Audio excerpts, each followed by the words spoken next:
Tere! Järjekordne nädal on läbi ja aeg on teha kokkuvõtteid. Minu jaoks olid eelmise nädala märksõnadeks digikoostöö, küber, meediaplatvormid ja kõik algas Münchenis juba nädalavahetusel, kus Müncheni küberkonverentsil toimus esmakordselt naiste summit, kus esinesid väga erinevad naised erinevatest valdkondadest. Mul oli au juhatada see üritus sisse ja ürituse eesmärk oli näidata, et ka naised võivad tegeleda küberteemadega. Jah, kõik ei pruugi olla programmeerijad, kõik ei pea olema IT-taustaga, aga kübermaailmas on niivõrd palju erinevaid tahkusid. On see haridus, on see juriidika, on need rahvusvahelised suhted, et kübermaailmas peaks ka rohkem julgustama naiste osalemist. Rääkimata sellest, et loomulikult võiks olla rohkem ka naisprogrammeerijaid ja nais-IT-juhte. Esmaspäeval kohtusin Brüsselis Facebooki juhi Mark Zuckerbergiga, toimus õhtusöök, kuhu oli kutsutud 4 parlamendisaadikut ja paar üksikut külalist veel.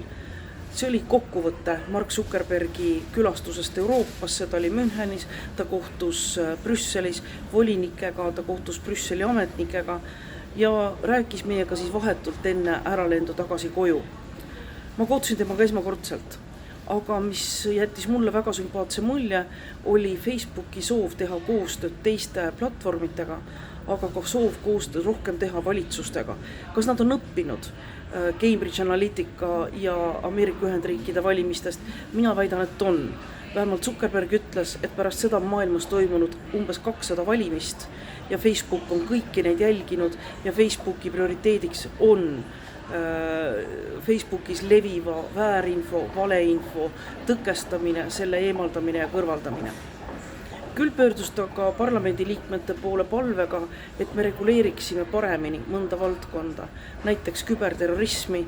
Võib ju tunduda, et igaüks saab aru, mis asi on terrorism, aga küberruumis võivad ühel ja samal videolõigul olla väga erinevad tähenduses, olenevalt sellest, kas ta on siis vaenu õhutaval, terrorismi õhutaval lehel või on ta uudistekanali klipis või kasutatakse seda hoopis kuskil õppetööks. Ja eelmisel nädalal avaldas ka Euroopa Komisjon digidokumendid. See on siis uue komisjoni nägemus Euroopa Liidu digitulevikust.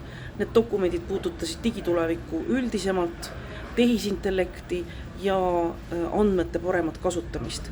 Eesmärgiga muuta ka Euroopas ettevõtted konkurentsivõimelisemaks, reguleerida seal, kus on vaja, aga mitte üle reguleerida ja teha kõik selleks, et ka Euroopas oleks suuri platvorme, suuri firmasid, mis suudaksid konkureerida Ameerika, Hiina hiiglastega.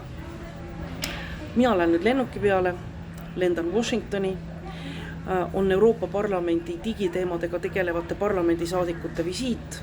Me kohtume kongressi esindajatega, kohtume mõttekodade esindajatega, välisministeeriumi, teiste ministeeriumide esindajatega, aga sellest visiidist räägin juba järgmine nädal. Seni kõike ilusat ja head töönädalat!